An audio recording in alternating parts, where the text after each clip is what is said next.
அடுத்தது வந்துருங்க 26 cloud burst. So cloud burst எல்லாத்துக்கும் தெரியும் என்னதுங்க. cloud burstன்ற ஈவெண்ட் என்னது, திடீர்னு ஒரு ஷார்ட் பீரியட் ஆஃப் டைமில் ஒரு அதிகமான மழை பெஞ்சிருச்சு. அதில் கிரிட்டீரியா எல்லாம் வச்சுருக்காங்க. லெட்ஸ் சே இத்தனை என்னது ஸ்பேஸ் ஆஃப் கிலோமீட்டர்ஸ்க்குள்ள சென்டிமீட்டர்ஸ் ஆஃப் மழை பெஞ்சுன்னா அதுக்கு தான் கிளவுட் பர்ஸ்ட் ஈவெண்ட்னு சொல்லுவாங்க. பிளைன்ஸில் ஒரு கண்டிஷன் வச்சுருப்பாங்க, ஹில்ஸில் ஒரு கண்டிஷன் வச்சுருப்பாங்க. ஸோ அதெல்லாம் நீங்கள் போய் கோத்ரூ பண்ணுங்கள், எல்லாம் கனெக்டட். இதில் கொடுக்கல ஆக்சுவலாக வந்து எக்ஸ்ப்ளனேஷன். இதில் வந்து பார்த்தீங்கன்னா உங்களுக்கு என்ன இது மாதிரி லிங்க் மாதிரி தான் கொடுக்குறாங்க. பட் ஆனால் இதெல்லாம் நீங்கள் ஃபாலோ அப் பண்ணிக்கோங்க, பார்த்து எழுதி வச்சுக்கோங்க. அப்படி தான் எஃபெக்டிவாக யூஸ் பண்ண முடியும் டெஸ்ட் சீரியஸ் லேர்ன் பண்ணுறது. ஸோ கிளவுட் பர்ஸ்ட் வந்து பார்த்தீங்கன்னா இந்த கிளவுட் பர்ஸ்ட்டை பொறுத்தவரையும் it occurs mainly in mountainous areas when warm air current rises from ground towards clouds. Correct தான். ஆமாம், என்னது இந்த கிளவுட் பர்ஸ்ட்ன்றது ஃப்ரீக்வெண்ட்டாக அந்த மவுண்டன் ரீஜனில் தான் பார்க்க முடியும், எஸ்பெஷலி திடீர்னு அப்வர்ட் ரைசிங் இருக்குன்ற. கரெக்டு தான். அதுக்காக கிளவுட் பர்ஸ்ட் அங்கே மட்டும் தான் நடக்குமானா கிடையாது, ஈவன் பிளைன்ஸ் ஏரியா இங்கே கூட நடக்கும் அப்படின்றது. அடுத்த ரெண்டாவது, இட் ப்ரொடியூசஸ் லேண்ட் கேவிங்ஸ். இதுவும் கரெக்டு தான். ஒரு என்னது ஏகப்பட்ட மழை பெய்யுமா, மழை பெஞ்சிச்சு அப்படின்னா அங்கே இருக்கக்கூடிய என்னது மவுண்டன் ஏரியாவில் இருக்கக்கூடிய அந்த சில ராக்ஸ் ஸ்ட்ரக்சர் அதெல்லாம் சேஞ்ச் பண்ண வாய்ப்பு இருக்குது. பிகாஸ் ஆஃப் எக்ஸசிவ் எரோஷனு, அதுக்கப்புறமேல என்னது அந்த landslides some form of இந்த மாதிரி நடந்துச்சுன்னா அதுக்கு பேர் தான் இந்த லேண்ட் கேவிங்ஸ். லேண்ட் கேவிங்ஸ்ன்றது அந்த இருக்கக்கூடிய அந்த மவுண்டன் சிஸ்டமில் சேஞ்சஸ் கொண்டு வரது. கரெக்டு தான். அடுத்து என்னது, it is caused mainly by cumulonimbus clouds. இதுவும் கரெக்டு தான். அடுத்தது வந்து பார்த்தீங்கன்னா where are Air Massif mountain. Air Massif mountain எங்கே இருக்குது அப்படின்னா நைகரில் இருக்குது. Bombay Air Massif mountain. So related to something related uranium deposit இருக்குன்னு சொல்கிறாங்க இந்த இடத்துல. யுரேனியம் நீங்கள் இதில் ஃபாலோ பண்ணுறீங்கன்னா என்ன பண்ணுறீங்கன்னா, யுரேனியம் வந்து பார்த்தீங்கன்னா மேக்ஸிமமாக எந்த கண்ட்ரி ப்ரொடியூஸ் பண்ணுறாங்க அதை போய் பாருங்கள். கண்டிப்பாக இல்லை. Top 3 uranium producing country. So அதுக்கப்புறமேல இந்தியா யார்கிட்ட யுரேனியம் அதிகமாக வாங்குறாங்க, இந்தியாவில் யுரேனியம் எங்கெங்கெல்லாம் இருக்கு அப்படின்றத ஃபாலோ பண்ணுங்க. அடுத்தது ஃபாஸ்ட்டாக போகிறோன்னா இல்லைல்ல, கரெக்டாக தானே ஸ்பீட் இருக்குது. 29. ஸோ 29 வந்து பார்த்தீங்கன்னா குன்மிங் மான்ட்ரியல் புரோட்டோகால். இது ரொம்ப போன வருஷத்துலேருந்தே வந்துட்டு இருக்க கரண்ட் அஃபேர்ஸ் தான். 28 பார்க்கலையா? Okay. Time use survey. So time use survey வந்து பார்த்தீங்கன்னா யார் எந்த ஆர்கனைசேஷன் ரிலீஸ் பண்ணுவாங்கன்னு கேட்டிருக்காங்க. ஆப்ஷன் வந்து பார்த்தீங்கன்னா ஏ, நேஷனல் என்எஸ்ஓ. டைம் யூஸ் வார்த்தையிலே இருக்கா, டைம் யூஸ் சர்வே. ஸோ இந்தியாவில் இருக்க ஒரு சாம்பிள் மாதிரி எடுப்பாங்க. நம்மளோட இந்தியாவில் இருக்கக்கூடிய people both men and women how many ஒரு 24 ஹவர்ஸை அவங்க எப்படி ஸ்பெண்ட் பண்ணுறாங்க, எவ்வளோ நேரம் வந்து பார்த்தீங்கன்னா ப்ரொடக்டிவ் ஒர்க்கில் எக்கனாமிக்கலி ப்ரொடக்டிவ் ஒர்க்கில் யூஸ் பண்ணுறாங்க, எவ்வளோ வந்து பார்த்தீங்கன்னா எக்கனாமிக்கலி அன்ப்ரொடக்டிவ் ஒர்க்கில் யூஸ் பண்ணுறாங்க. ஸோ இந்த மாதிரியான ஒரு ஃபார்ம் ஆஃப் வந்து பார்த்தீங்கன்னா லெட்ஸ் சே சர்வேன்றப்ப என்னது இருக்க போகுது, ஒரு மாதிரி சாம்பிள் மாதிரி தான் இருக்கும். ஸோ அதை அந்த சர்வே தான் nothing but time use survey. வார்த்தையில இருக்க டைம் யூஸ், எப்படி டைம் யூஸ் பண்ணுறாங்க போத் மென் அண்ட் உமன் ஒரு நாட்டில் அப்படின்றது கண்டுபிடிக்கிறது. அடுத்தது 29 கொஸ்டின். ஸோ 29 வந்து பார்த்தீங்கன்னா என்னது ஆன்சர், 29 ஆன்சர் என்ன வரப்போகுது, குன்மிங் மான்ட்ரியல் புரோட்டோகால். ரொம்ப ஃபேமஸானது, லாஸ்ட் இயர்லேருந்தே வந்துகிட்டே இருக்குது. ஸோ என்னது அந்த கன்வென்ஷன் ஆஃப் அந்த COB convention on biological diversity. So அந்த ஒரு இருக்குங்களா, ஸோ அதோட ரிலேட்டட் COP இதில் தான் வந்து பார்த்தீங்கன்னா அப்பப்போ வந்து பார்த்தீங்கன்னா ஒவ்வொரு COP நடந்துகிட்டே இருக்கும், 2 years 3 years ஒன்ஸ் நடந்துட்டு இருக்கும். ஸோ அதில் இருக்கக்கூடியது இப்போ ரீசெண்டாக சைனாவில் நடந்தது. கரெக்டு தான், இது ஜென்ரல் ஸ்டேட்மெண்ட், கரெக்டான ஸ்டேட்மெண்ட் தான். அடுத்தது ரெண்டாவது, global environmental facility was established by 1992 Rio Earth summit. இதுவும் கரெக்டு தான். ப்ளஸ் இதிலிருந்து நீங்கள் ஃபாலோ அப் என்ன பண்ணுறீங்கன்னா, இந்த GEF எந்தெந்த கன்வென்ஷனுக்கெல்லாம் ஃபண்ட் பண்ணுறாங்க. லெட்ஸ் சே வந்து பார்த்தீங்கன்னா நம்ம நிறைய கன்வென்ஷன் இருக்குது பார்த்தீங்களா, UNFCCC இருக்குது, அப்புறம் வேற என்ன இருக்குது, UNCCD இருக்குது, அப்புறம் வேற என்ன இருக்குது, நம்ம Minamata convention, Stockholm convention, Basel convention, Basel transboundary movement of வந்து பார்த்தீங்கன்னா என்னது அந்த ஹசார்டஸ் வேஸ்டா பேசல் கன்வென்ஷன். நம்ம எக்கனாமியில் ஒரு பேசல் வரும், இன்னொரு பேசல் என்விரான்மெண்ட்டில் ஒரு பேசல் வரும். ஸோ எந்தெந்த கன்வென்ஷனுக்கெல்லாம் இவங்க பண்ணுறாங்கன்னு தெரிஞ்சிருக்கணும், ஃபாலோ அப். ஓகேங்களா? அடுத்தது, which of the following are bird endemic to Andaman Nicobar ஐலாண்டுக்கு எண்டமிக்கான பேர்ட்ஸ் கேட்குறாங்க. ஸோ இதில் ஆன்சர் என்ன வரப்போகுது, வார்த்தையிலே இருக்குது, நார்கோண்டம் ஹார்ன்பில் கண்டிப்பாக இருக்க போகுது. நார்கோண்டம் இதில் கிளியர் கட்டாக வந்து பார்த்தீங்கன்னா ஃபோர்த் எலிமினேட் பண்ணிடலாம். ஏன்னா இது உங்களுக்கு கம்பல்சரியாக அந்த போர்டை தெரிஞ்சிருக்கணும். ஜோர்டன் கர்சரை நீங்கள் வந்து பார்த்தீங்கன்னா எலிமினேட் பண்ணியிருந்தீங்கன்னா உங்களுக்கு ஆன்சர் வந்திருக்கும். ஜோர்டன் கர்சர் ஏன்னா வந்து பார்த்தீங்கன்னா அது நம்மளோட ஈஸ்டர்ன் காட்டோட எண்டமிக் போர்டு. அது ஈஸ்டர்ன் காட்ஸில் தான் இருக்குது. எஸ்பெஷலி என்னது ஆந்திரா தெலுங்கானா ரீஜனில் ஒரு critically endangered bird species. Jerdon courser வந்து பார்த்தீங்கன்னா ஈவன் என்விரான்மெண்ட் புக்கில் கொடுத்துருக்க வாய்ப்பு இருக்கா. ஆனால் ஒரு 4-5 வருஷமா வந்து பார்த்தீங்கன்னா இந்த போர்டை பற்றி வந்து பார்த்தீங்கன்னா வந்துகிட்டே இருக்கு நியூஸ். Jordan cursor. ஸோ இதை எலிமினேட் பண்ணி ஃபர்ஸ்ட்டே வந்து கரெக்டாக நீங்கள் நினச்சிங்கன்னா ஆன்சர் வந்திருக்கும். இதுக்கு ஃபோர்த் எலிமினேட் பண்ணுங்க, 2 ஆப்ஷன் எலிமினேட் ஆகிடும். ஃபர்ஸ்ட் கரெக்டாக இருக்கணும் அப்படின்னா இப்போ என்ன ஆன்சர் என்னவா இருப்போது? பாம்பே தான். 1 2 3. அடுத்தது 31. Statement of outstanding universal value. So இது related to which of the following கண்டெக்ஸ்ட்னு கேட்டிருக்காங்க. என்ன வரும் இதுக்கு ஆன்சர்? அவுட்ஸ்டாண்டிங் யூனிவர்சல் வேல்யூ அப்படின்றது a world heritage property. World heritage சைட்டை தான் என்ன சொல்லுவாங்க, அதுக்கு அனௌன்ஸ் பண்ணுறதுக்கே கண்டிஷன் என்னது? இதுதான் அவுட்ஸ்டாண்டிங் யூனிவர்சல் வேல்யூ கொடுக்கும். மேபி வந்து என்னவா இருக்கலாம், அது நேச்சுரல் சைட்ஸாகவும் இருக்கலாம், இல்லை அது ஹிஸ்டாரிக்கல் சைட்ஸாகவும் இருக்கலாம், இல்லை சம் சைட்ஸ் எல்லாம் இருக்கும் கம்பைண்டாகவும் இருக்கும். கேள்விப்பட்டிருக்கீங்களா? அப்போ உங்களுக்கு கம்பல்சரி என்ன தெரிஞ்சிருக்கணும்னா கரண்ட் அஃபேர்ஸில் இந்த பாஸ்ட் 1 or 2 இயர்ஸில் என்னென்ன சைட்ஸ் எல்லாம் நம்ம அனௌன்ஸ் பண்ணாங்க, ப்ளஸ் நம்மகிட்ட கம்பைண்டாக என்ன இருக்குது, சைட்ஸ் என்ன இருக்குது, ஏதாச்சும் யூனிக்காக இருக்கக்கூடிய நேச்சுரல் சைட்ஸ் என்ன, யுனெஸ்கோ ஹெரிட்டேஜ் சைட்ஸ் தெரிஞ்சிருக்கணும். அடுத்தது வந்துடும் 31க்கு. அடுத்தது 32. இந்தியாவோட first 3D printed post office. 3D printing. So வந்து பார்த்தீங்கன்னா பாம்பே பெங்களூரு பிபி பெங்களூரு பாம்பே இல்லைன்னு யோசிக்காதீங்க. ஃபாலோ அப்போ 3D பிரிண்டிங்கை பற்றி பார்த்துக்கோங்க. 3D பிரிண்டிங்கோட அப்ளிகேஷன் எந்தெந்த இடத்துலலாம் 3D பிரிண்டிங் யூஸ் பண்ணலாம்.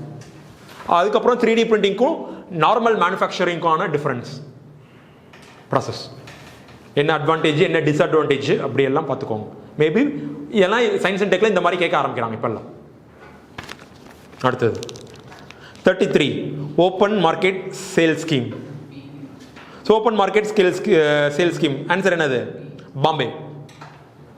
ஓப்பன் மார்க்கெட் சேல் ஸ்கீம்ஸ்ன்றது நம்ம ஆஃப்கோர்ஸ் வந்து நம்மளோட எஃப்சிஐ என்ன பண்ணுறாங்க, ரைஸு வீட்டெல்லாம் நிறைய வந்து பார்த்தீங்கன்னா ஃபார்மர்ஸ்லேருந்து ப்ரொக்யூர் பண்ணுறாங்க. நிறைய மோர் தென் அவங்களோட பஃபர் ஸ்டாக்கு மீறி அதிகமாக வந்துருச்சுன்னு வச்சுக்கோங்க.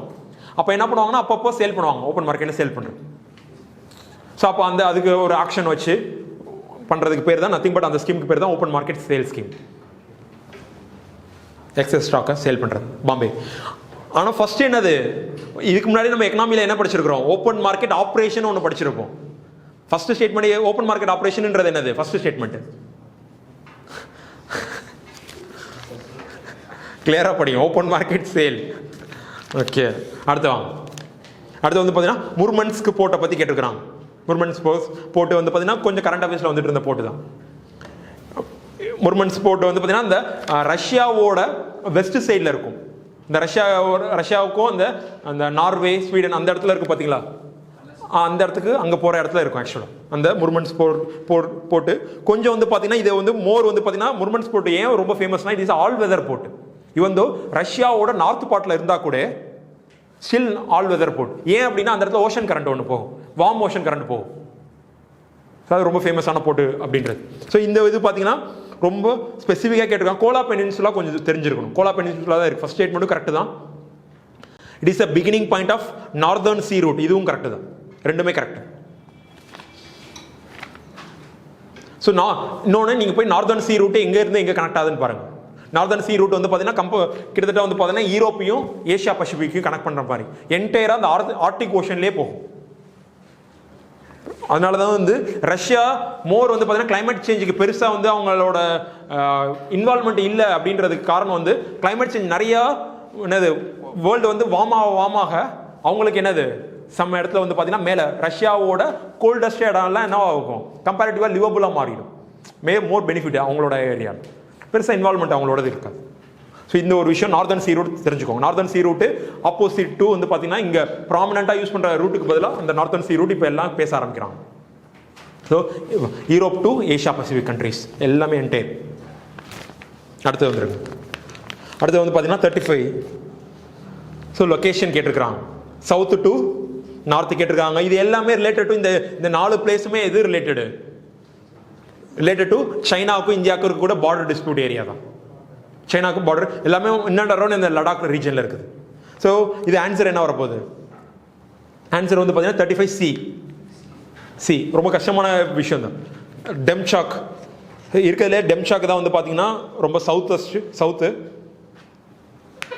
இதுக்கு டெம்சாக்ன்றது லடாக்ல இருக்கக்கூடிய ஒரு வில்லேஜ். அடுத்து வந்து பார்த்தீங்க அப்படின்றப்போ பங்கங்சோ லேக். ஸோ பங்கங்சோ லேக் ரொம்ப ஃபேமஸான லேக், அதை பற்றி உங்களுக்கு தெரிஞ்சிருக்கணும். பங்கங்சோ லேக் பொறுத்தவரையும் என்னது, யாரோட ஓனர்ஷிப் இருக்குது பங்கங்சோ லேக்கில்? போத் சைனாக்கும் இந்தியாவுக்கும் நியர்லி ஆஃப் ஷேர் பண்ணுறோம். பார்டரில் இருக்கும். ஆக்சுவலாக பார்டரில் இருக்கக்கூடியது அவங்க 50%, நம்ம 40% கிட்ட அவங்க நம்மளோட ஓனர்ஷிப் இருக்குது. இது இஸ் என்னது saline water lake, endorheic lake, which means என்னது எல்லா சைடும் க்ளோஸ்டு, வாட்டர் அவுட் ஃப்ளோ இருக்காது, எல்லாமே உள்ளுக்குள்ள தான். சலைன் லேக் ரொம்ப ஃபேமஸான லேக் தான் இது. அடுத்தது வந்து பார்த்தீங்கன்னா அடுத்து மேலே நீ கொஞ்சம் நார்த்து போனேன், கல்வான் வேலி நமக்கு எல்லாத்துக்குமே தெரிஞ்சு. கல்வான் வேலி. அப்புறம் என்னது டெப்சாங் பிளைன்ஸ். அது வந்து லடாக்கோட north most region. Aksai Chin, nearly அக்ஷய்சின்ற ஏரியா இருக்குல்ல, அக்ஷய்சின் யார்கிட்ட இருக்குது இப்போதைக்கு? நம்மளோட டெரிட்டரி தான் யார்கிட்ட இருக்குது இப்போ? சைனாட்ட இருக்குது. ஸோ அக்ஷய்சினுக்கு பக்கத்தில் இருக்கக்கூடிய ஒரு விஷயம் தான் டெப்சாங் பிளைன். அந்த அக்ஷய்சின் அந்த ஏரியாவில் தான் இருக்குது. அங்கேருந்து கொஞ்சம் நீங்கள் வெஸ்ட்டை பார்த்தீங்கன்னா சியாச்சின் கிளேஷியரை பார்த்துட முடியும். டெப்சாங் பிளைன்ல இருந்து நீங்கள் டுவர்ட்ஸ் வெஸ்ட் போறீங்கன்னு வச்சுக்கோங்க, 80-100 கிலோமீட்டர் போறீங்கன்னா சியாச்சின் கிளேஷியர். கேள்விப்பட்ட சியாச்சின் கிளேஷியர் நம்மளோட northern most point. Siachen glacier is border for என்னது, இந்தியாவுக்கும் பாகிஸ்தானுக்கும். அங்கதான் என்ன பாஸ் ஆகுது, லைன் ஆஃப் கண்ட்ரோல். இங்க இந்த சைனாக்கும் இந்தியாவுக்கும் இருக்க பார்டர் என்ன சொல்லுவாங்க, லைன் ஆஃப் ஆக்சுவல் கண்ட்ரோல் சொல்லுவாங்க. லைன் ஆஃப் ஆக்சுவல் கண்ட்ரோல் கேள்விப்படுறீங்களா? அது லைன் ஆஃப் ஆக்சுவல் கண்ட்ரோல். அப்புறமேலு இந்த லைன்ஸ் என்னென்ன லைன்ஸ்னு பாருங்க. நமக்கும் வந்து பாத்தீங்க அப்படின்றப்ப பாகிஸ்தானுக்கும் இந்தியாவையும் பவுண்டரி அந்த லைன் என்னன்னு சொல்லுவாங்க, ராட்கிளிஃப் லைன் சொல்லுவாங்களா? கேள்விப்படுறீங்களா ராட்கிளிஃப் லைன்ஸ்? அது பஞ்சாப் அலாங் வித் இந்த பெங்கால் பார்டர். இப்போ அது வந்து பங்களாதேஷ் மாறிடுச்சு, அதுவுமே முன்னாடி பாகிஸ்தான். அப்போ வந்து ராட்கிளிஃப் லைன். இதுவே இந்தியாவுக்கும் சைனாவுக்கு இருக்கக்கூடிய பார்டர் என்ன லைன் சொல்லுவாங்க, மேக்மோகன் லைன். மேக்மோகன் லைன்ன்றது எந்த செக்டார், ஈஸ்டர்ன் செக்டார். அருணாச்சல் பிரதேஷ்க்கும் திபெத்துக்கும் இருக்கக்கூடிய லைன். ஸோ அதை தான் மெக்மோகன் லைன் சொல்லுவாங்க. ஆனால் இந்த செக்டாரில் இருக்கிறது என்ன சொல்லுவாங்க, ஜான்சன் லைன்னு சொல்லுவாங்க. நம்மளோட இந்த பிரச்சனை இருக்கக்கூடிய லைன் ஜான்சன் லைன். நம்ம ஜான்சன் லைன் சொல்கிறோம், அவங்க அதை ஏற்றுக்க மாட்டாங்க. சம் அந்த ரிலேட்டடாக இருக்கும். நம்ம ஒரு லைன் சொல்லுவோம், அவங்க ஒரு லைன் சொல்லுவாங்க. ஒரு விஷயம். அடுத்தது வந்துருங்க 36. ஸோ டிஃப்ளேஷன் பற்றி கேட்டிருக்கிறாங்க. ஸோ டிஃப்ளேஷன் என்னங்க, ரொம்ப ரொம்ப ஈஸியான இதுதான். ஆன்சர் என்னது, சி. எக்ஸ்பிளைன் பண்ணுமா இதை நான்? ரொம்ப ஈஸியான விஷயம் தான். அடுத்தது second point, deflation benefits consumer. So நமக்கு ஆஃப்கோர்ஸ் எல்லாத்துக்கும் தெரியணும், நமக்கு இன்ஃப்ளேஷன்ல யார் பெனிஃபிட் ஆவா யார் ஹார்ம் ஆவா, அந்த மாதிரி டிஃப்ளேஷன்ல யார் பெனிஃபிட் ஆவா யார் ஹார்ம் ஆவான்னு தெரிஞ்சிருக்கணும். ஸோ டிஃப்ளேஷன்ன்ற இடத்துல என்ன ஆகும், டிஃப்ளேஷன் மீன்ஸ் ப்ரைஸ் என்ன, கமோடிட்டி ப்ரைஸ்லாம் என்ன ஆகுது, கமோடிட்டி ப்ரைஸ் எல்லாம் குறையுது. அதான் சொல்லியிருக்கோம். கமோடிட்டி ப்ரைஸ் குறையுது அப்படின்னா என்ன அர்த்தம், கரன்சிக்கான வேல்யூ என்ன ஆகுதுன்னு அர்த்தம், இன்க்ரீஸ் ஆகுதுன்னு தானே அர்த்தம். லெட்ஸ் சே முன்னாடி 10 ரூபா கொடுத்துங்கன்னா ஒரு மார்க்கர் தான் கொடுத்துட்டு இருப்போம். டிஃப்ளேஷன் என்ன இருக்கும், அதே 10 ரூபாய்க்கு 2 மார்க்கர், ஏன்னா 5 ரூபாய் ஆயிடுச்சு. அப்போ உங்களோட கரன்சி வேல்யூ இன்க்ரீஸ் ஆகுது. அப்போ கரன்சி வேல்யூ இன்க்ரீஸ் ஆகுது அப்படின்னா யார் பெனிஃபிட் ஆவா, கரன்சி. நம்ம யார் அந்த கரன்சி யூஸ் பண்ணக்கூடிய கன்சியூமர். முன்னாடியே நீங்க 10 ரூபாயை வச்சுக்கிட்டு ஒரு பென் தான் வாங்கியிருக்க முடியும். அதே இப்போ 10 ரூபாயை வச்சுக்கிட்டு நீங்க என்ன பண்றீங்க, 2 பென் வாங்குறீங்களா. கன்சியூமர் நம்ம பெனிஃபிட் ஆயிருக்கிறோமா, ப்ரொடியூஸ் பண்ணக்கூடிய கம்பெனி என்னவா இருப்பான், அஃபெக்ட் ஆயிருப்பான். ஏன்னா ப்ரொடியூஸ் பண்ண கம்பெனி முன்னாடி மக்கள்கிட்ட இருந்து 10 ரூபா வாங்கிட்டு அவன் ஒரு பெண்ணு தான் கொடுத்துருப்பான். இப்போ அதே 10 ரூபாயை வாங்கிட்டு அவன் என்ன கொடுக்குறான், 2 பெண் அவன் கொடுக்குற மாதிரி இருக்கு. ப்ரொடியூசர் வில் லூஸ், ஆனால் கன்சியூமர் வில் என்ன பண்ணுவான், பெனிஃபிட் இன் டிஃப்ளேஷன்ல. அது இன்ஃப்ளேஷன் என்னவா இருக்கும், அப்படியே ஆப்போசிட்டா சொல்லணும். இன்ஃப்ளேஷன் அப்போ கன்சியூமர் அஃபெக்ட் ஆவாங்க, ப்ரொடியூசர் பெனிஃபிட் ஆவாங்க. இதான் நம்ம இன்ஃப்ளேஷன் சொல்லியிருப்போம். அப்படியே இன்ஃப்ளேஷனை திருப்பி போட்டால் டிஃப்ளேஷன் நம்ம சொல்லியிருக்க போகிறோம். ஸோ இது ஒரு விஷயம் நடந்திருக்கு. இது ஃபர்ஸ்ட் பார்ட். ரெண்டாவது என்னது, கேன் ஹார்ம் பாரோவர்ஸை ஹார்ம் பண்ணணும்னு சொல்லியிருக்காங்க. ரெண்டாவது திங்ஸ் உங்களுக்கு இது நம்ம ப்ரொடியூசருக்கும் கன்சியூமருக்குமான ரிலேஷன் பார்த்தோம். இப்போ என்ன சொல்றாங்க, பாரோவருக்கும் கிரெடிட்டருக்குமான ரிலேஷன்ஷிப் இங்கே பார்க்கணும். கிரெடிட்டர் இப்போ இந்த இடத்துல ஏன் வந்து பார்த்தீங்கன்னா பாரோவரை வந்து ஏன் ஹார்மா இருப்பாங்க அப்படின்ற மாதிரி சொல்றாங்க. அப்படின்னா இன்னைக்கு வந்து பார்த்தீங்கன்னா நீங்கள் லெட்ஸே கடன் வாங்கியிருக்கிறீங்கன்னு வச்சுக்கோங்க. கடனை வாங்கிட்டு ஒரு பொருள் வாங்கியிருக்கிறீங்க. ஒரு லெட்ஸே ஒரு 50,000 கடன் வாங்கியிருக்கிறீங்க. 50,000 கடன் வாங்கி ஒரு பொண்ணு நகை வாங்கியிருக்கிறீங்கன்னு வச்சுக்கோங்க. 8 grams ஆஃப் நகை வாங்கியிருக்கிறீங்க. அதே டிஃப்ளேஷன்ன்றது என்ன ஆச்சு, அடுத்த வருஷத்தில் என்ன ஆகுதுன்னா அந்த 50,000 வித்துட்டு இருந்த நகை 30,000 மாறிடுது. இல்லை அந்த மாதிரி வச்சுக்கலாமா? அதான பொருளோட விலை குறைஞ்சிருக்குன்னு வச்சிருக்கிறோம். இப்போ நீங்கள் பாரோ பண்ண காசை நீங்கள் என்ன பண்ணுவீங்க? 50,000 பாரோ பண்ணியிருக்கீங்க, இன்ட்ரெஸ்ட்டோட சேர்த்து போட்டு 60,000 நீங்கள் திருப்பி அடைக்கணும். இப்போ நீங்கள் 60,000 நீங்கள் திரும்பி அடைக்கிறப்போ அந்த 60,000 வச்சு அந்த டைமில் நீங்கள் 60,000 வச்சுட்டு நீங்கள் என்ன பண்ணியிருக்கலாம்? 2 பவுன் வாங்கலாம் ஆக்சுவலாக. ஆனால் உங்களால் வந்து உங்களுக்கு வேற வழி இல்லை. என்ன நீங்கள் என்ன இருக்கு, நீங்கள் யூஆர் பாரோவர், நீங்கள் யாருக்கு கொடுக்கணும்? இன்னொருத்தர் கொடுக்கணும். அந்த கொடுத்த அந்த கிரெடிட்டர் இருக்கான் பார்த்தீங்களா, அவன் என்ன பண்ணுவான்? நீங்கள் கொடுக்க 60,000 வச்சுக்கிட்டு 2 பவுன் வாங்கிடுவான். அவன் எதுவுமே போன வருஷம் அதே அமௌண்ட் வச்சுக்கிட்டு 50,000 வச்சுட்டு அவன் 1 பவுன் தான் வாங்கியிருக்க முடியும், நீயும் 1 பவுன் தான் வாங்கியிருக்க முடியும். ஆனால் டிஃப்ளேஷனால இப்போ என்ன ஆயிடுச்சு? யார் பெனிஃபிட் ஆனா டிஃப்ளேஷனில்? கிரெடிட்டர் பெனிஃபிட் ஆகிட்டான். நம்ம பாரோவர் என்ன ஆகிட்டாங்க? லூஸ் பண்ணிட்டோம். இதே தான் இன்ஃப்ளேஷனில் நம்ம என்ன சொல்லியிருப்போம்? அப்படியே மாற்றி சொல்லியிருப்போம். இன்ஃப்ளேஷன் டைமில் யார் பெனிஃபிட் ஆவா? பாரோவர் பெனிஃபிட் ஆவாங்க. கிரெடிட்டர் என்ன பண்ணுவான்? லூஸ் பண்ணுவோம். கிரெடிட்டர் லூஸ் பண்ணுறாங்கன்றனால தான் நம்ம என்ன சொல்லியிருப்போம்? இன்ஃப்ளேஷன் அட்ஜஸ்டட் இன்ட்ரெஸ்ட் ரேட் போடுவாங்க. அதெல்லாம் நம்ம சொல்லியிருந்தோம். அது படிச்சிருக்கிறீங்களா? இதெல்லாம் நம்ம பேசுறது அண்டர்ஸ்டாண்ட் ஆகுதுல? இந்த கான்செப்ட் எல்லாம் மறக்கவே கூடாது. இதெல்லாம் ஈஸியான கான்செப்ட். More towards. அடுத்ததுங்க பெரிகேட்டஸ் கொலோசஸ் அப்படின்ற மாதிரியான ஒரு ஸ்பீசிஸை கொடுத்துருக்காங்க. 37 ஆல் த்ரீ ஒரு ஃபார்ம் ஆஃப் ஏதோ வேல். அடுத்தது Yuelu proclamation is related to linguistic diversity, protecting linguistic diversity. 38 Bombay. 39 sponge city. ரொம்ப ஃபேமஸ் ஃப்ரீக்வெண்டா சைனாவோட ஸ்பாஞ்ச் சிட்டி என்ன பர்பஸ்க்காக? ஸோ வந்து பார்த்தீங்கன்னா இந்த அர்பன் ஃப்ளட்டிங்கை தவிர்க்கிறதுக்கு, better water conservation, rain water conservation, அப்புறமேல வந்து பார்த்தீங்கன்னா கிளைமேட் சேஞ்ச் எல்லாமே ரிலேட்டட். அதுக்காக ஸ்பாஞ்ச் சிட்டி இனிஷியேட்டிவ்ல என்ன பண்ணுறாங்க? சைனா நிறையா அவங்களோட சிட்டியில் அவங்களோட இன்ஃப்ராஸ்ட்ரக்சரில் என்ன பண்ணுறாங்க? நிறைய க்ரீனரி ஸ்பேஸ். ப்ளஸ் வந்து பார்த்தீங்கன்னா அந்த ரோடு போடுறப்ப இதெல்லாம் வந்து பார்த்தீங்கன்னா சஸ்டைனபிளான மெட்டீரியல் யூஸ் பண்ணுறது. ப்ளஸ் அங்கங்கே வந்து பார்த்தீங்க அப்படின்றப்போ ரெயின் வாட்டர் ஹார்வெஸ்டிங்காக இன்ஃப்ராஸ்ட்ரக்சர் கிரியேட் பண்ணுறது. இதெல்லாம் நிறைய பண்ணுறாங்க. அதை தான் நம்மளும் பண்ணணும்னு சொல்லி சொல்கிறாங்க. அடுத்தது 40 நார்த் என்ன கேட்டு கரெக்ட். ஸோ வந்து பார்த்தீங்கன்னா C 40 C. North C has colder, denser and saltier water. Baltic Sea has warmer and less saline water. So North Sea-யும் லொகேஷன் முதல்ல தெரிஞ்சுக்கோ. நார்த் சி எங்கே இருக்குது, பால்டிக் சி எங்கே இருக்குது, அங்கே என்னென்ன ஓஷன் கரண்ட் பாஸ் ஆகுது, அதெல்லாம் நீங்கள் அந்த ஜியாகிரஃபியில் நீங்கள் ஓஷனோகிராஃபி படிச்சிங்க அப்படின்றப்போ அந்த கான்செப்ட் எல்லாம் உள்ளுக்குள்ளே வரும். சி. அடுத்தது country's government என்ன கேட்டிருக்காங்க? which of the following is imposed in case வந்து country's government is subsidizing its exporters அப்படின்னா ஆன்சர் பாம்பே. கவுண்டர்வெயிலிங் டியூட்டி. ரெண்டுமே ஒரே கான்செப்ட் தான் ஆக்சுவலாக. டம்பிங்கும் கவுண்டர்வெயிலிங் டியூட்டியும், ஆன்டி டம்பிங் டியூட்டியும் கவுண்டர்வெயிலிங் டியூட்டியும் ரெண்டுமே ஒரே கான்செப்ட். என்ன கான்செப்ட்? வெளிநாட்டில இருந்து பொருள் இந்தியா மார்க்கெட்டுக்குள்ள வருது. எப்படி வருது? ரொம்ப சீப்பா வருது கம்பேரிட்டிவா. அப்போ அதனால சீப்பா வெளிநாட்டு ப்ராடக்ட் இந்தியா மார்க்கெட்டுக்கு வந்துச்சு அப்படின்னா இந்தியாவோட ப்ராடக்ட் என்னவாயிடும்? அஃபெக்ட் ஆயிடும். கம்மி பிரைஸ், நம்மளோட பிரைஸ் அதிகமா இருக்கு அப்படின்னா அப்போ அந்த வெளிநாட்டு ப்ராடக்ட்டை நம்ம காப்பாற்றுறதுக்கு என்ன பண்ணுவாங்க? நம்ம காப்பாற்றணுன்றதுக்காக டாக்ஸ் போடுறது. டாக்ஸ் போடுறதுக்கு பேர் தான் இந்த ரெண்டுமே.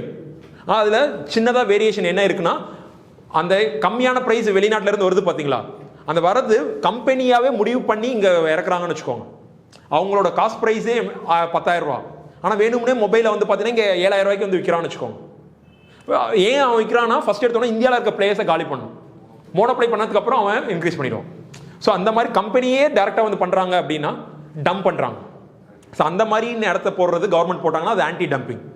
இதே சம்டைம்ஸ் என்ன பண்ணுவாங்க அப்படின்றப்போ அந்த மொபைல் கம்பெனிக்காரனை அந்த சைனா கவர்மெண்ட் எக்ஸ்போர்ட்டை இன்க்ரீஸ் பண்ணுன்றதுக்காக அவனுக்கு நிறைய சப்சிடி கொடுக்குறாங்கன்னு வச்சுக்கோங்க.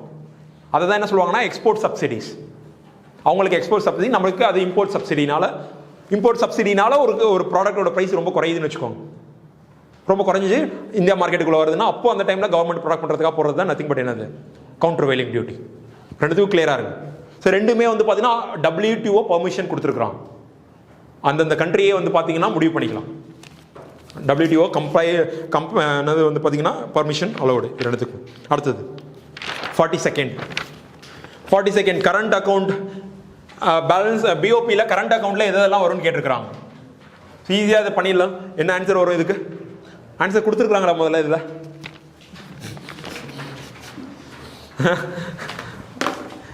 இல்லை ஏதோ நீங்களும் நினச்சி போட்டிங்களா? என்ன போட்டிருக்கிறீங்க? ஆன்சர் என்னன்னு போட்டிருக்கிறீங்க? கொடுத்துருக்கிற ஆப்ஷனை சொல்லுங்கள். ஆனால் வந்து பார்த்தீங்கன்னா சேஞ்சஸ் இருக்குது.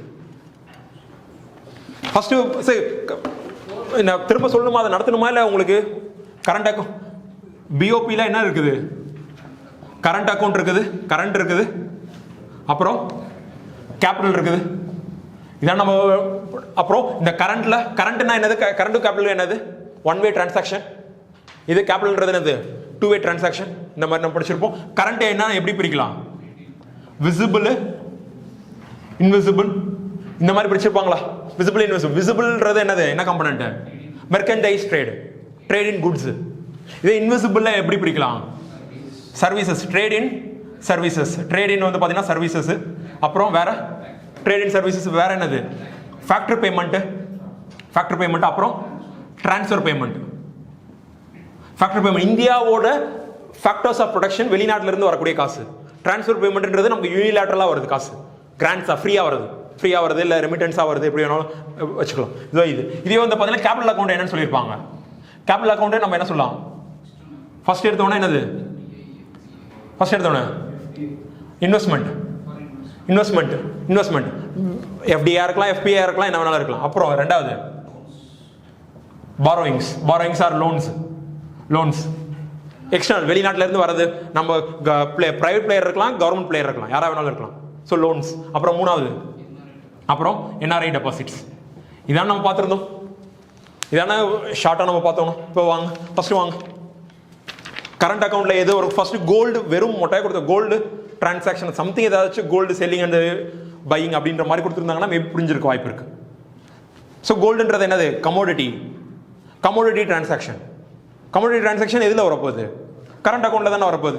ஸோ ஃபர்ஸ்ட் கரெக்ட், ஒன்று கண்டிப்பாக கரண்ட் அக்கௌண்ட்ல வரும். அடுத்து ரெண்டு வாங்க, இன்டர்நேஷனல் யூனிலேட்ரல் டிரான்ஸ்ஃபர்ஸ் வந்துட போகுது.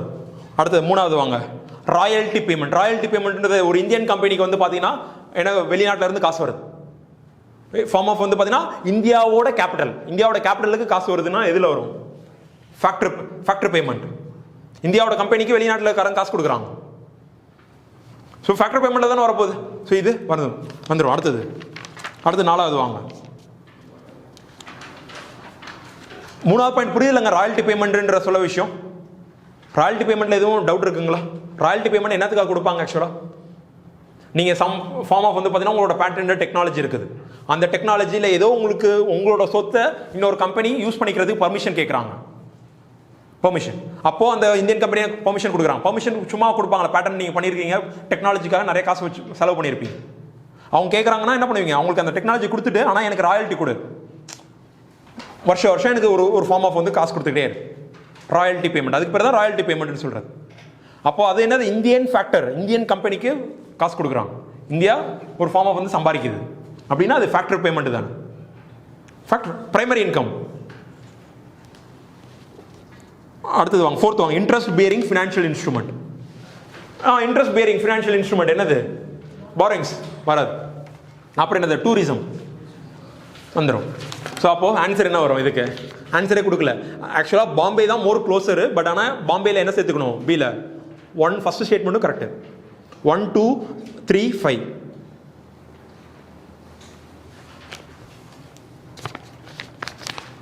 கோல்டுன்றதை ஏன் வைக்கிறோம்னு சொல்லி புரிஞ்சிச்சுல உங்களுக்கு? அடுத்தது, so government declares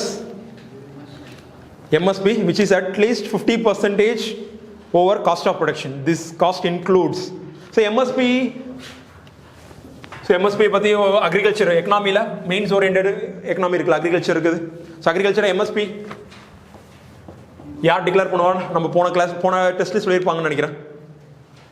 யார் டிக்ளேர் பண்ணுவா MSP? Cabinet committee of economic affairs, அந்த ரெக்கமெண்டேஷன் ஆஃப் CACP. ஸோ அந்த ஒவ்வொரு அரௌண்ட் வந்து பார்த்தீங்கன்னா 22 கிராப்ஸ் இருக்குங்களா, 22 கிராப்ஸ்க்கும் மினிமம் சப்போர்ட் ப்ரைஸ். அதை அனௌன்ஸ் பண்ணுறது எப்படி, எவ்வளோ மினிமம் சப்போர்ட் ப்ரைஸ்னு எதை வச்சு டிட்டர்மைன் பண்ணுவாங்கன்னு சொல்லி கேட்குறாங்க. ஸோ அதுக்கு நிறைய ஃபார்முலா இருக்கு. என்னன்னா ஃபர்ஸ்ட் எடுத்தோன்னே அதில் வந்து என்ன சொல்லுவாங்கன்னா A2 அப்படின்ற மாதிரி இருக்கு. A2, FL, அப்புறம் வந்து பார்த்தீங்கன்னா C2 இந்த மாதிரி இருக்கு. இந்த A2ன்ற காஸ்ட் இதெல்லாம் ஒரு ஃபார்ம் ஆஃப் காஸ்ட் தான் அவங்க கால்குலேட் பண்ணுறது. A2ன்ற காஸ்ட் என்ன அப்படின்னா வந்து பார்த்தீங்கன்னா ஒரு கிராப் விளைய வைக்கிறதுக்கு, லெட்ஸ் சே ரைஸ் விளைய வைக்கிறதுக்கு மொத்த இன்புட் காஸ்ட் என்னன்னு கண்டுபிடிக்கிறது.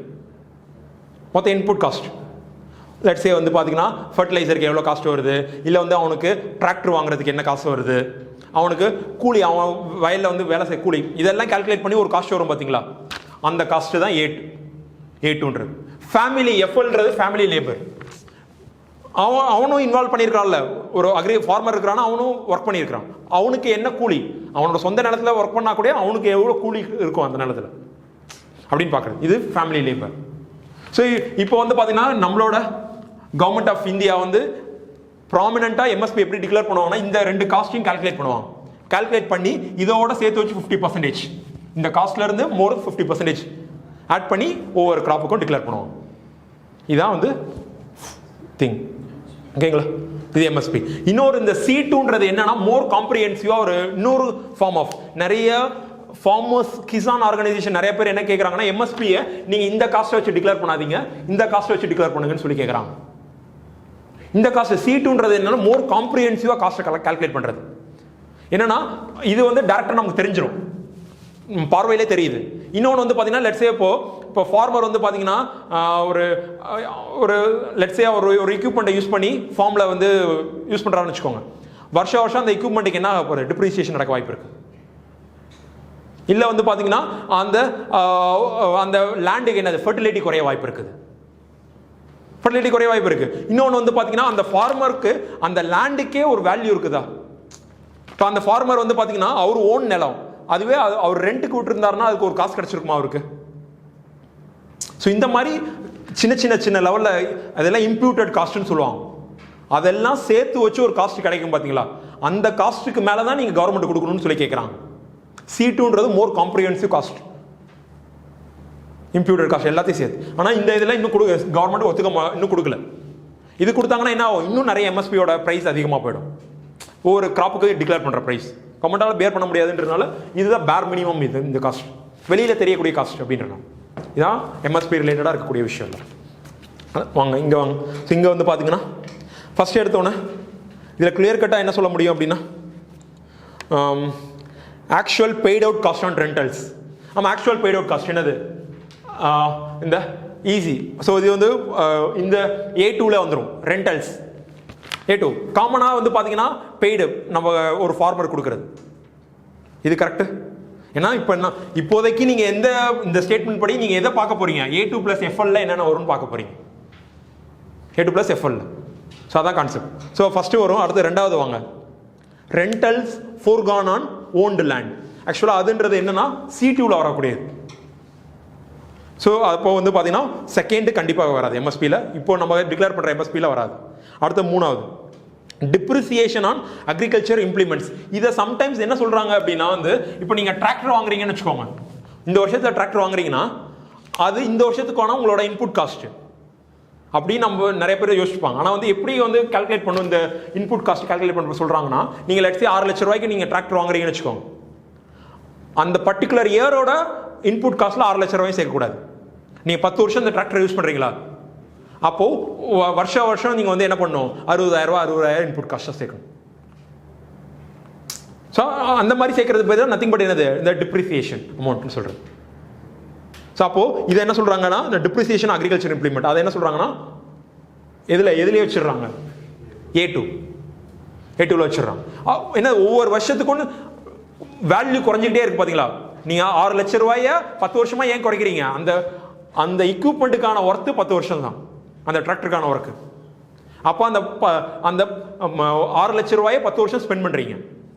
அப்போ ஒவ்வொரு வருஷமும் 60,000 இன்புட் காஸ்ட் போடுறீங்க அப்படின்றது. நீங்க ஒரே வருஷத்துல 6 லட்சம் ரூபாய் போட்டீங்கன்னா இன்ஃபிளேட்டடா காமிக்கும் ஒரு வருஷத்துக்கு. ஒரு வருஷத்துல ரொம்ப அதிகமா என்ன காமிக்கும், ரொம்ப கம்மியான காஸ்ட் உங்களுக்கு நடந்த மாதிரி காமிக்கும். அது ப்ராப்பரான உங்களுக்கு எப்படி வேல்யூ கால்குலேஷன் கிடைக்கும், புரியுதுங்களா நம்ம சொல்றது. லாஜிக் புரியுது? ஸோ அப்போது இது தேர்டு வந்து வரும். அடுத்து மூணாவது actual storage cost post harvest. அது எல்லாமே இதில் வரும்னா C2ல வரும். அதெல்லாம் எக்ஸஸாக இருக்கக்கூடிய இம்ப்யூட்டட் காஸ்ட் அது வராது. ஸோ இது ஒரு வாட்டி போய் வேணால் எம்எஸ்பி அந்த ஆங்கிளை கொஞ்சம் திரும்ப வேணால் பாருங்கள். அது ஆன்சர் என்ன வர போகுது? Bombay. So which of the following countries Kuril ஐலாண்டோட டிஸ்பியூட் இருக்கக்கூடிய கண்ட்ரிஸ் என்னென்ன? ரஷ்யாவுக்கும் ஜப்பானுக்கும். அரௌண்ட் எங்கே இருக்குது அது? அரௌண்ட் வந்து பார்த்தீங்கன்னா ஜப்பானோட நார்த் இருக்கக்கூடிய. ஸோ பசிபிக் ஓஷனுக்கும் இன்னொரு என்ன சி டெரிட்டரி இருக்கும், சி ஆஃப் ஒக்கஸ்ட் அப்படின்ற மாதிரி ஒரு இருக்குமா, ஒக்கஸ்ட் சி. அதுக்கும் பசிபிக் சீக்கும் நடுவில் இருக்கிறது தான் என்னது? இந்த குரில் ஐலாண்ட். குரில் ஐலாண்ட் ஸ்டில் வந்து 1945 இருந்து டிஸ்பியூட் இருக்குது ரஷ்யாவுக்கும் ஜப்பானுக்கும் இருக்கக்கூடிய. நீ இதுலேயே வந்து பார்த்தீங்கன்னா சுற்றி சாக்கலைன் ஐலாண்ட்னா என்னன்னு போய் பாருங்க. சாக்கலைன் ஐலாண்ட் எங்கே இருக்குன்னு பாருங்க. அப்புறம் காம்சாட்டகா பெனின்சுலா எங்கே இருக்குன்னு பாருங்க. ஸோ அது பாருங்க, காம்சாட்டகா பெனின்சுலா. அந்த இடத்துல என்ன ஓஷன் கரண்ட் போகுதுன்னு பார்த்துக்கோங்க. அந்த இடத்துல இருக்குமா குரோஷியோ ஒயோஷியோ அந்த மாதிரிலாம் நிறைய ஓஷன் கரண்ட் அந்த இடத்துல நீங்கள் பார்ப்பீங்களா? அதெல்லாம் பார்த்து வச்சுக்கோங்க. ஏன்னா பிகாஸ் அந்த ஏரியா நோன் ஃபார் என்னது? Meeting of 2 ocean current. ஆக்சுவலாக நல்லா வந்து பார்த்தீங்கன்னா ஃபிஷிங் ஜோன். அந்த கொஞ்சம் ஸ்லைட்டாக நீங்கள் ஈஸ்ட் பக்கம் போனீங்கன்னா, இந்த இப்போ நம்ம பேசிகிட்டு இருக்கிற ஐலாண்ட்லேருந்து ஈஸ்ட் பக்கம் போனீங்கன்னா. அப்புறம் அடுத்து core inflation, economic question. So core inflation என்னன்னு கேட்டிருக்கிறாங்க. What is core inflation? என்ன ஆன்சர் வரும் இதுக்கு? ஆன்சர் இது ஒரு நல்ல கொஸ்டின் தான். ஆன்சர் என்னது இதுக்கு? என்னது ஆன்சர்? டெல்லியா? ஆன்சர் இதுக்கு வந்து ஆக்சுவலாக என்னது? ஏ.